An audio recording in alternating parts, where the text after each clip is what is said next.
Número 6.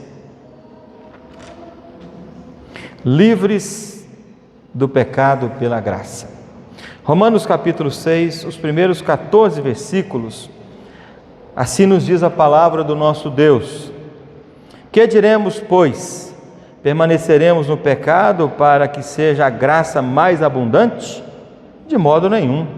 Como viveremos ainda no pecado, nós o que para ele morremos? Ou porventura ignorais que todos nós que fomos batizados em Cristo Jesus, fomos batizados na sua morte?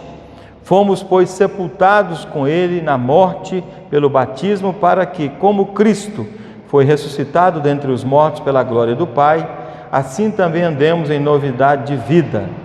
Porque se fomos unidos com ele na semelhança da sua morte, certamente o seremos também na semelhança da sua ressurreição. Sabendo isto, que nos foi crucificado com ele o nosso velho homem, para que o corpo do pecado seja destruído, e não sirvamos o pecado como escravos, porquanto quem morreu está justificado do pecado. Ora, se já morremos com Cristo, cremos que também com ele viveremos, sabedores de que, havendo Cristo ressuscitado dentre os mortos, já não morre, a morte já não tem domínio sobre ele. Pois quanto a ter morrido de uma vez para sempre, morreu para o pecado, mas quanto a viver, vive para Deus. Assim também vós considerai-vos mortos para o pecado, mas vivo para Deus em Cristo Jesus. Não reine, portanto, o pecado em vosso corpo mortal, de maneira que obedeçais às suas paixões. Nem ofereçais cada um os membros do seu corpo ao pecado, como instrumento de iniquidade, mas oferecei-vos a Deus, como ressurretos dentre os mortos, e os vossos membros a Deus, como instrumentos de justiça. Porque o pecado não terá domínio sobre vós, pois não estáis debaixo da lei, e sim da graça. Pai amado, mais uma vez nós rogamos a tua bênção, a bênção do entendimento, a bênção da compreensão da tua palavra, e que nessa noite, na tua presença, juntamente com os meus irmãos, possamos, ó Deus, tirar lições para a nossa vida e para o nosso coração. Aplica a tua palavra, tem misericórdia de nós. Oramos em nome de Jesus. Amém. Meus irmãos, eu quero meditar com vocês nessa noite sobre o seguinte tema: quando a graça muda tudo. Quando a graça muda tudo. Uma das maiores lutas que nós temos na vida cristã, eu e você temos, é o combate diário contra o pecado. O pecado está sempre nos assediando. Orgulho, mentira, inveja, avareza, murmuração, idolatria. E mesmo após, meus irmãos, a nossa conversão, ainda enfrentamos tentações, enfrentamos fraquezas, inclinações que procuram nos afastar da vontade de Deus. Mesmo convertidos, a gente passa por isso. Muitas vezes nós nos perguntamos assim: se fui salvo pela graça, porque ainda luto contra o pecado? A gente muitas vezes é pego de surpresa fazendo esse tipo de pergunta. Ou, como devo viver agora que pertenço a Cristo? É a grande pergunta de quem de fato entrega a sua vida ao Senhor Jesus. Mas essa, meus irmãos, não são perguntas novas. Não são perguntas novas. Nos dias do apóstolo Paulo, quando ele escreve evidentemente essa carta, alguns interpretavam de forma errada a doutrina da graça, essa doutrina tão preciosa, imaginando que a abundância do perdão divino lhes davam a liberdade de continuar pecando. Ou seja, então eu posso pecar à vontade porque a graça está sempre abundante sobre a minha vida. Essa era uma interpretação equivocada que os crentes estavam tendo em relação à graça do nosso Deus, e o apóstolo Paulo então entra para fazer a correção devida. É interessante, meus irmãos, que muitas das vezes, até de forma inconsciente, isso afeta a igreja nos dias de hoje. A gente muitas das vezes olha para a nossa geração, a geração não vê pecado em nada. Ah, mas foi só uma mentira, pastor. Mas é pecado, não é verdade? Então, de vez em quando, a gente é pego de surpresa quando alguns crentes da igreja estão tão acostumados com a vida de pecado que esquecem que precisa pedir perdão e confessar o seu delito. Se Deus, meus irmãos, é glorificado ao demonstrar sua graça aos pecadores, por que não pecar mais que a graça se manifeste ainda mais? Então, diante dessa distorção, Paulo apresenta uma das mais profundas explicações sobre a vida cristã. Paulo se atém a essa explicação. Ele mostra, meus irmãos, que a graça não apenas perdoa o pecador, mas a graça transforma completamente o pecador. Quem entendeu a graça, quem recebeu a graça, quem vive pela graça, sabe muito bem do que eu estou dizendo e do que eu estou falando. Então, meus irmãos, o Evangelho não é apenas uma mensagem de perdão, pelo contrário, é uma mensagem de morte e uma mensagem de ressurreição, porque nosso Senhor Jesus pagou alto preço. É de graça para mim hoje, para você, mas custou a vida do Senhor Jesus, e custou também a ação soberana, milagrosa do nosso Deus, quando ressuscitou o Senhor Jesus ao terceiro dia. Então, meus irmãos, em Cristo morremos para o pecado e ressuscitamos para a nova vida. Esse é o princípio que nós temos que entender. Então, o grande ensino do texto, que aqui a gente pode aprender, diluir isso para o nosso aprendizado, é o seguinte: a união do crente com Cristo produz uma nova identidade, uma nova vida e uma nova maneira de viver. Então, meus irmãos, o que tem incomodado muito a minha geração de pregadores é exatamente isso. Como é que a igreja não reage ao pecado? Como é que a igreja acha que tudo é muito normal e de repente os crentes estão tão distantes, tão relapsos, tão omissos, que não conseguem olhar para uma situação de alerta como essa do apóstolo Paulo e não conseguem viver como Deus pede para viver. Então, a minha proposta nessa noite é falar sobre quando a graça muda tudo. O que acontece quando a graça muda tudo?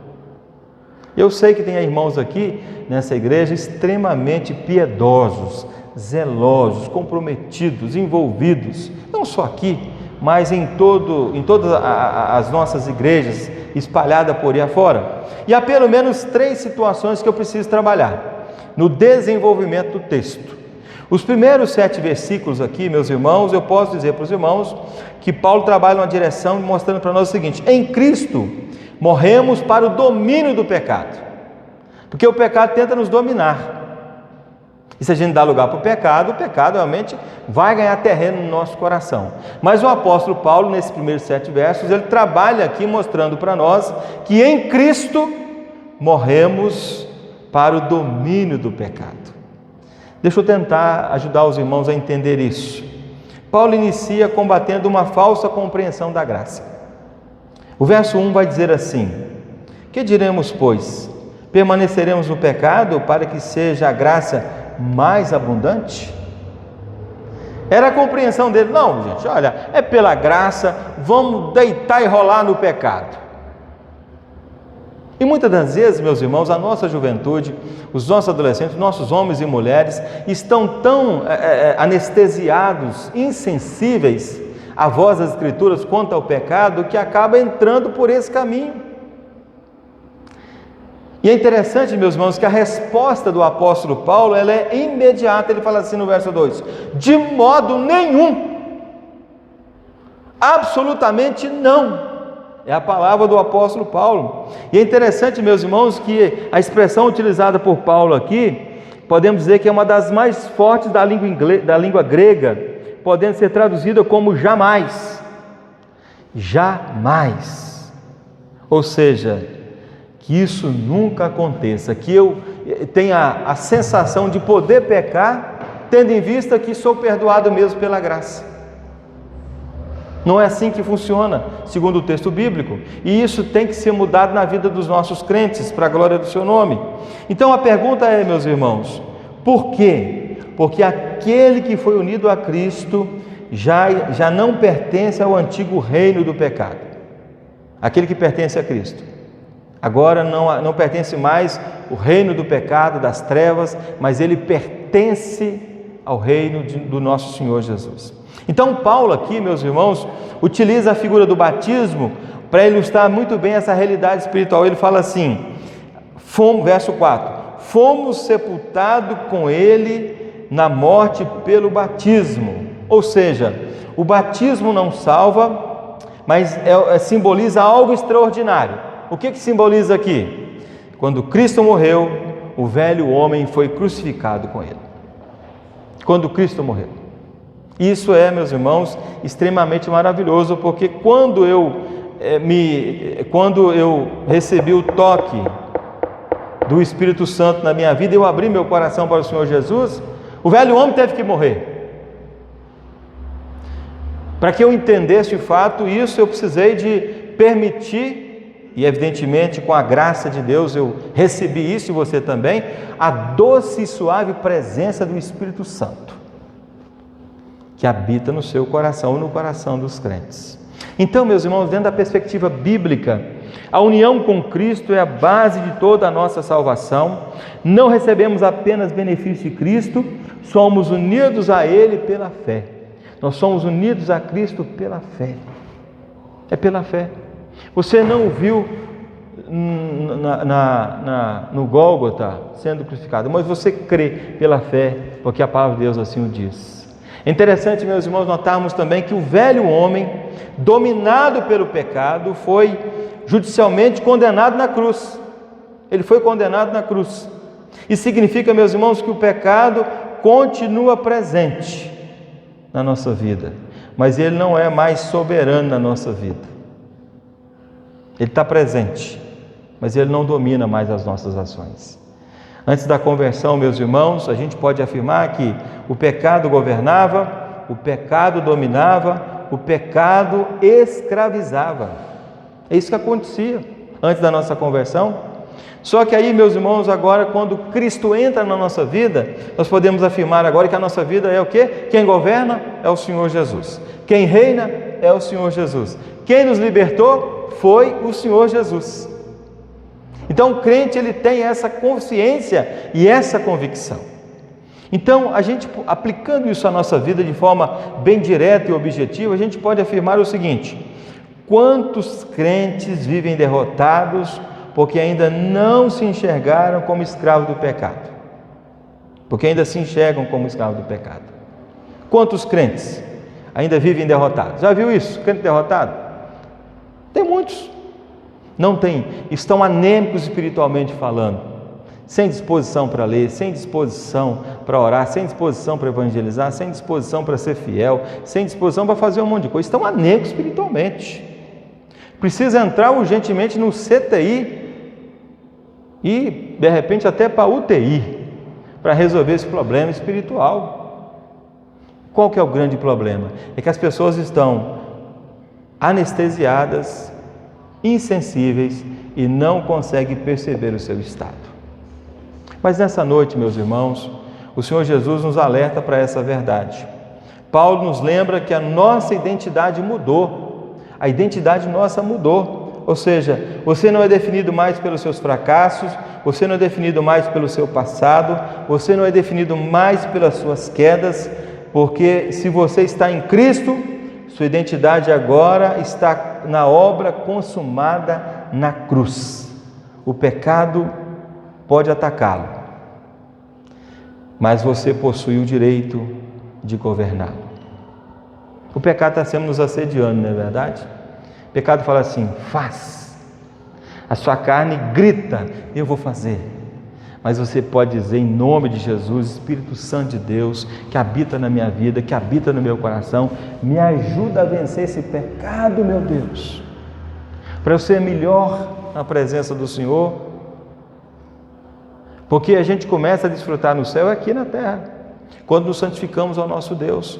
Então, meus irmãos, o apóstolo Paulo, tratando nesse primeiro bloco de versículo, quando a graça muda tudo, ele faz essa abordagem: em Cristo morremos para o domínio do pecado. O pecado não vai mais dominar a nossa vida. E Paulo teve lutas contra isso. Paulo teve lutas, João teve lutas, você tem lutas, eu tenho lutas, mas vamos vencê-los em nome do Senhor Jesus. Vamos crer nisso? Vamos trabalhar por isso? A segunda verdade, meus irmãos, que eu preciso deixar com vocês nessa noite, está do verso 8 até o verso 11. Em Cristo ressuscitamos para uma nova vida. Então, a ideia aqui, meus irmãos, é que a morte não é o fim da história. Pelo contrário, o mesmo Cristo que morreu também ressuscitou. Ah, eu sei disso, pastor, é verdade, que bom que você sabe. Mas é interessante, meus irmãos, notarmos aqui o seguinte, o verso 4 diz assim: para que, como Cristo foi ressuscitado dentre os mortos pela glória do Pai, assim também andemos nós igreja, nós crentes, em novidade de vida. Meus irmãos, eu custei entender esse negócio quando eu era novo convertido. E hoje eu estava conversando lá na nossa classe catecúmena que eu fiz profissão de fé no dia 16 de setembro de 1984. Então isso tem muito tempo. Eu tinha 16 anos de idade. E aí, meus irmãos, eu falei assim: meu Deus, lutar o resto da vida contra o pecado.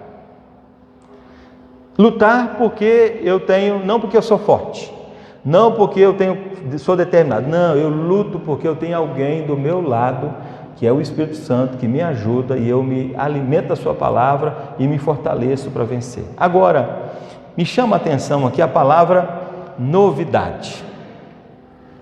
Via de regra, nós gostamos de novidade. Gostamos ou não gostamos? Se você pegar o comércio da nossa cidade, ou até mesmo de qualquer cidade brasileira, eles vivem em função das novidades. Dia dos namorados, dia dos pais, dia da criança, Natal, dia disso, dia daquilo, eles vivem em função das novidades. E nós gostamos das novidades também, não é verdade? Uma blusa nova, um sapato novo, um relógio novo, um celular novo, nós gostamos das novidades. Mas me permita aqui trabalhar a novidade numa outra direção, no qual o sentido bíblico nos apresenta. Significa, meus irmãos, novidade aqui, uma vida de qualidade completamente diferente. Ou seja, a regeneração produz uma transformação profunda. E quando eu vejo alguns, e quando eu conheço alguns, a sua vida pregressa e agora a sua vida é com Cristo, eu falo, gente, como esse homem mudou, como essa mulher mudou, quem fez isso? O Espírito Santo. E esse é um processo pelo qual ele passa agora a viver em novidade de vida, ou seja, qualidade de vida, vivendo intensamente na presença do nosso Deus. Então o convertido, meus irmãos, ele continua sendo humano, ele continua sendo gente, continua enfrentando as tentações, continua travando suas batalhas espirituais, ele continua, mas algo mudou no seu interior. O seu interior foi mudado, o seu interior foi transformado pelo nosso Deus. E talvez, meus irmãos, seja o grande problema de muitos hoje. Conhece o Senhor Jesus, sabe o que é pecado, mas ainda não foram mudados no interior. A mudança não é de fora para dentro, a mudança é de dentro para fora. É assim que acontece. Então, meus irmãos, agora existe nesse coração amor de Deus, ou amor por Deus, existe desejo de obediência, existe também tristeza pelo pecado, quando peca fica extremamente triste, ele tem prazer na palavra, ele quer ler a Bíblia, quer aprender do nosso Deus, e ele tem sede de santidade. São princípios de alguém que entendeu o que é viver em novidade de vida, para a glória do nosso Deus. Então, meus irmãos, essas coisas não nascem de um coração natural, o homem natural. Paulo vai tratar dessa matéria também. O homem natural, meus irmãos, está pouco se lixando, como diz aí no verbo popular. Ele não quer nem saber, não tem compromisso com Deus, não tem compromisso com nada. Ele faz o que dá na telha, né? Ele faz o que dá na cabeça dele. Mas o homem, meus irmãos, no sentido genérico, ou seja, no homem, no sentido raça, homem e mulher convertido, sabe o que acontece? O homem, quando ele de fato tem o seu coração mudado, os frutos da operação do Espírito Santo começam a aparecer. Que o Espírito Santo de Deus começa a trabalhar na sua vida e os frutos do Espírito começam a aparecer na sua vida, demonstrando que ele não é mais o velho homem, mas ele agora é um novo homem em Cristo, vivendo em novidade de vida. Então, meus irmãos, dos versos 8 até o 11, a gente pode aprender o que aqui? Que em Cristo ressuscitamos para uma nova vida. Você tem uma nova vida? Creio que sim. Se você não tem, precisa acertar isso urgente, né? Viver de religiosidade, meus irmãos, é viver dormindo, vamos dizer, sem esperança, triste, aborrecido. Então, a gente pode observar também outro fato interessante aqui, é que as doutrinas de nossa igreja ensinam que a regeneração precede e produz uma vida transformada. A regeneração. Eu conheço gente que a gente no meio da própria igreja e até amigos nossos, ele falou, não, jamais farei isso, pastor. Morro, mas não faço isso. Por que não? Porque Cristo mudou a minha mente. E eu sou uma nova pessoa em Cristo Jesus. Então não somos salvos, meus irmãos, porque mudamos.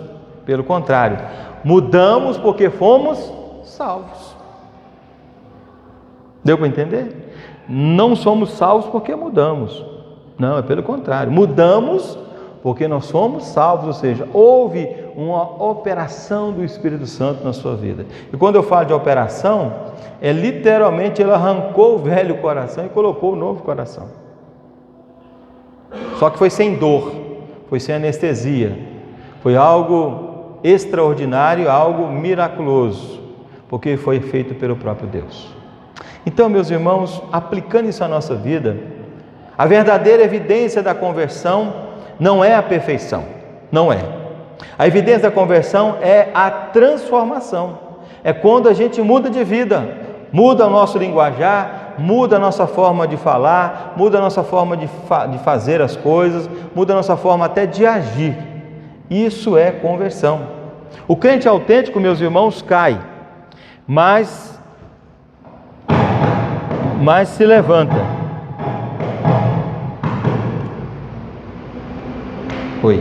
O crente autêntico, meus irmãos, ele cai,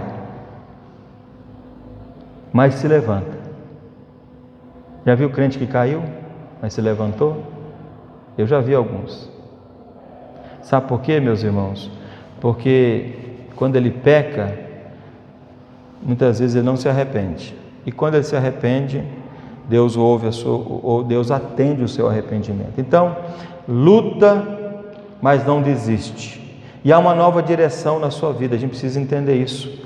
O mundo, meus irmãos, pode olhar para você e enxergar imperfeições, e vai enxergar mesmo, porque você é imperfeito em relação a isso.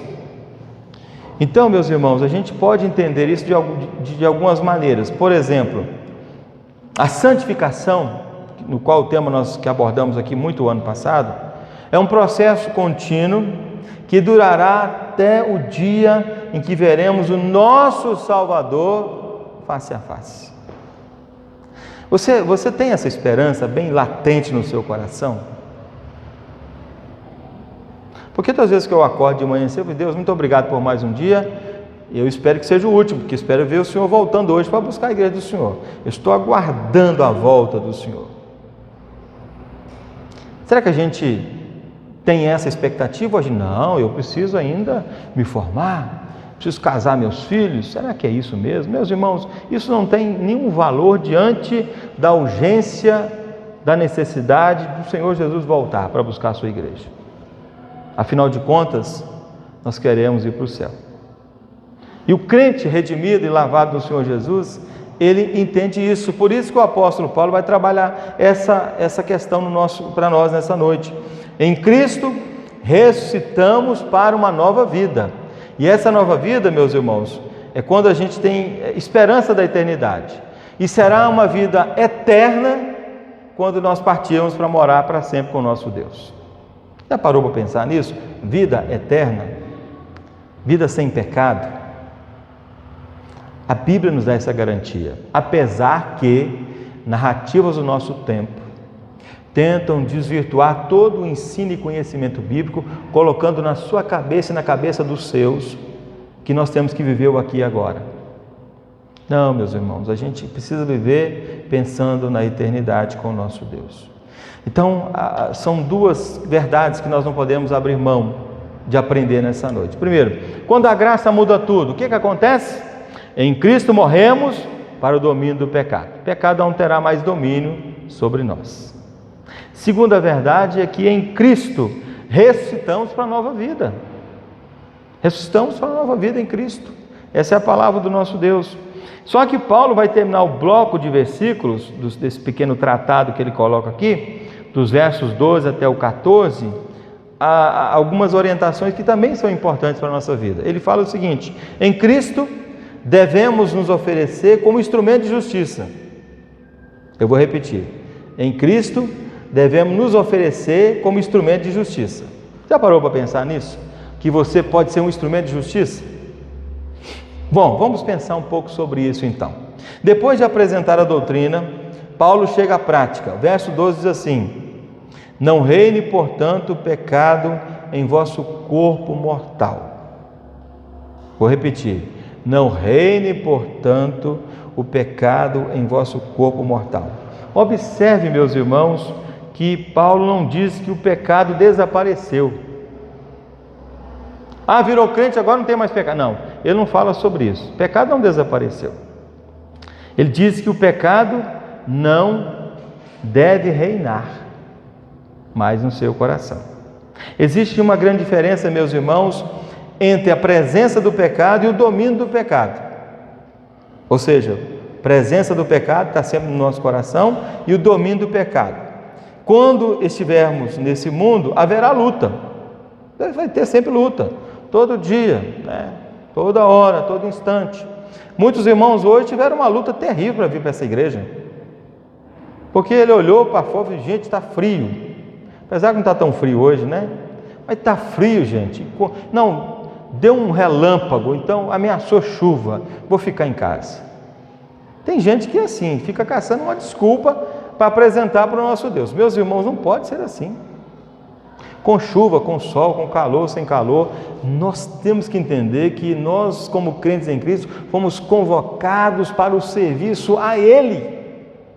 Quando você canta, quando você ora, quando você lê Bíblia, quando você fala do nome dEle, você está exatamente cumprindo todo o propósito dEle estabelecido na sua vida para você fazer.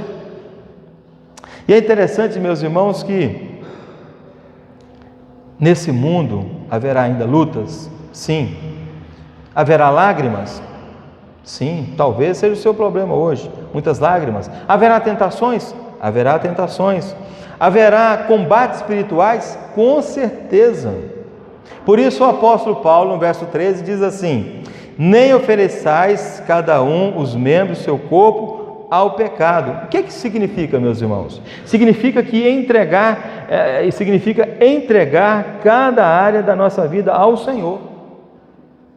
Que tem gente que entrega só um pedaço, né? Não, essa parte aqui o Senhor não mexe não, porque essa parte aqui é a parte que a minha carne se deleita. Essa parte é a parte que eu não concordo. Então, miserável, sai fora. Vai arrumar outra coisa para você fazer. Vocês entenderam? Não tem como, meus irmãos. Ou a gente está com Cristo, ou a gente está com o inimigo de Cristo. Ponto final. E aí, meus irmãos, é interessante observar o seguinte: nossos olhos devem contemplar aquilo que glorifica a Deus.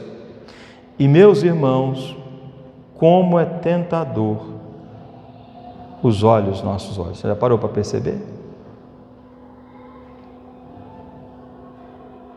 Você já sabe o que é isso, né? Você está rindo porque você faz.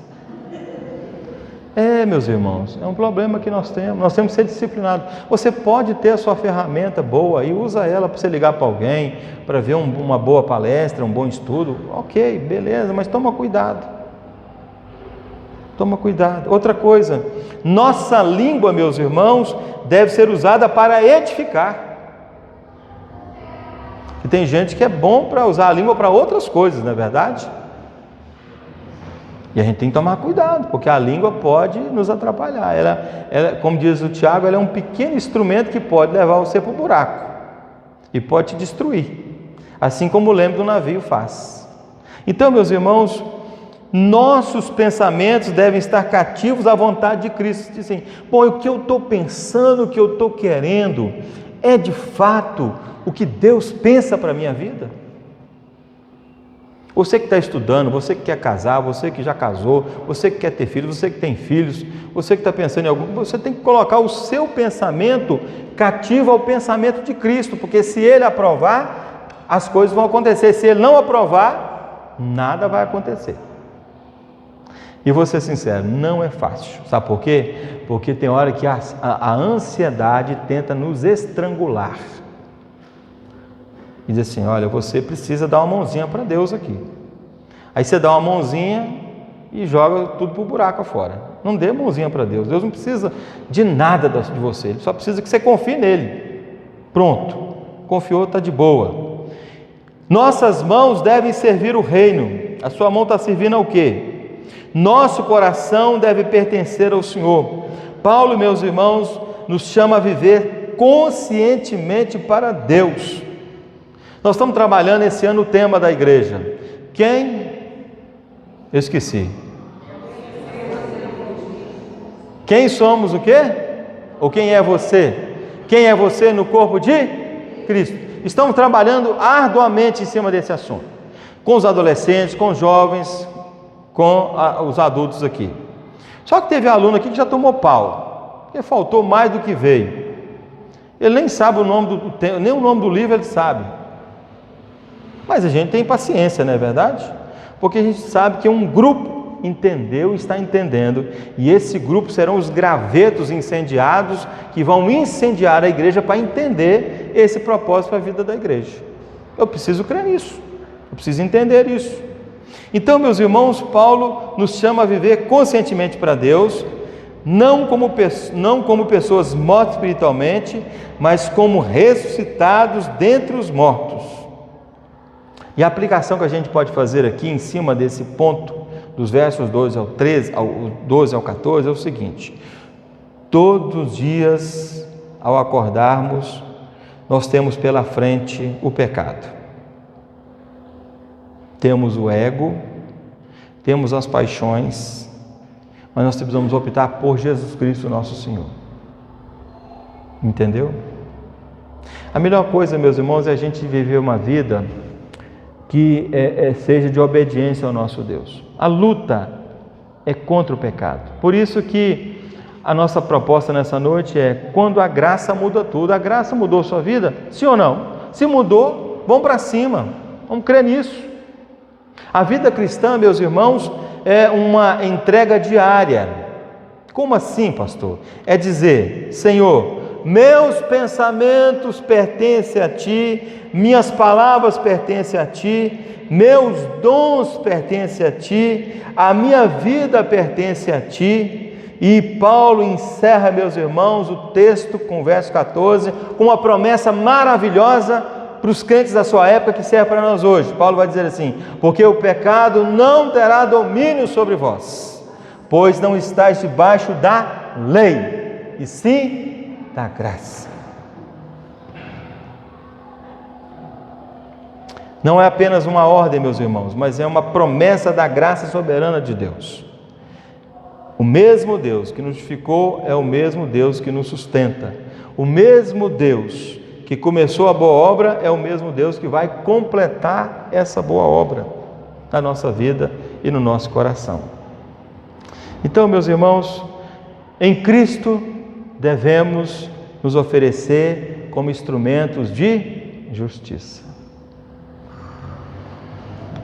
Deu para entender? Como é que está? Você está? Eu estou aqui brigando com esse microfone. Mas agora acho que ele voltou a funcionar. Ele não aperta aqui. Eu queria concluir, meus irmãos, fazendo aqui algumas considerações.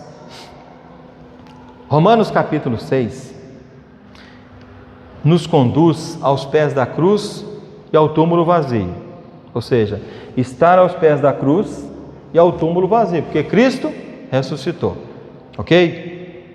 Então aqui nós aprendemos pelo menos 3 verdades que são verdades fundamentais para a nossa vida cristã.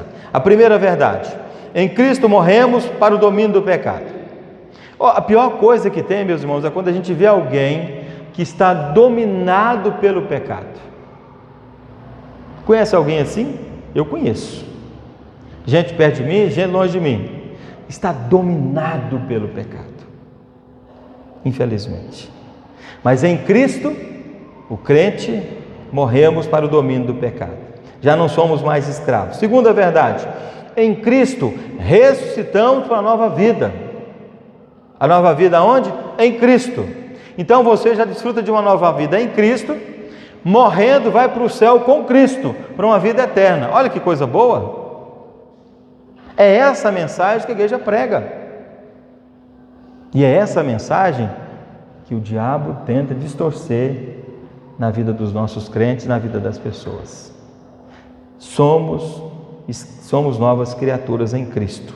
E a terceira verdade aqui, meus irmãos: em Cristo devemos viver como instrumentos de justiça. Nossa vida agora pertence ao Senhor. E a pergunta de Paulo continua ecoando até os nossos dias. Paulo continua perguntando para nós. E a pergunta é: permaneceremos no pecado para que seja a graça mais abundante? E a resposta continua sendo a mesma resposta: de modo nenhum. A graça não é licença para pecar. A graça não é licença para pecar. A graça, meus irmãos, na verdade é o poder de Deus que transforma pecadores em servos do Senhor Jesus. Homens e mulheres são transformadas e têm agora a sua mente, seu coração, tudo voltado para a pessoa do nosso Senhor Jesus. Portanto, irmãos, olhem para a cruz. Lembre-se de que vocês são em Cristo Jesus. Viva diariamente para a glória de Deus. Não esqueça disso. Romanos capítulo 6, verso 11, eu vou ler aqui, diz assim: assim também vós considerai-vos mortos para o pecado, mas vivos para Deus em Cristo Jesus. Olha que beleza. Assim também vós considerai-vos mortos para o pecado, mas vivos para Deus em Cristo Jesus. Meus irmãos, não pertencemos a nós mesmos, portanto, nem nossa razão, nem nossa vontade devem governar os nossos atos, porque pertencemos a Deus. Portanto, vivamos e morramos para Ele. É nesse sentido. Eu e você lutamos contra o pecado, todo dia, toda hora, todo instante. Que tristeza, é muito ruim. Mas o melhor de tudo é saber que Paulo também lutou com isso e Deus permitiu que os seus ensinamentos fossem inspirados, escritos e ficassem para nós nos nossos dias ensinamentos como esse, quando a graça muda tudo. E mudou tudo na vida de Paulo, ao ponto de ele dizer assim: se eu morrer, estou no lucro. Se eu viver, eu estou no lucro. Para ele tudo era no lucro. E a gente precisa crer da mesma maneira: se eu viver mais 10 anos, estou no lucro. Mais 30 anos, estou no lucro. Mas se eu morrer, estou mais no lucro ainda. Porque fecho o olho aqui e abro na eternidade com meu Deus. Meus irmãos, é isso que tem tirado o sono de muita gente na nossa cidade. É isso que tem deixado muita gente com tendências a suicidar, de querer acabar com tudo. Mas a Igreja de Cristo se levanta com uma mensagem dizendo assim: tem jeito, tem solução. Entrega a sua vida a Jesus. Viva pela graça do Senhor Jesus, até que Ele volte ou até que você vá ao encontro dEle. Pense nisso. Que Deus nessa noite nos abençoe, nos fortaleça para a sua glória e honra, em nome de Jesus. Amém, meus irmãos. Amém.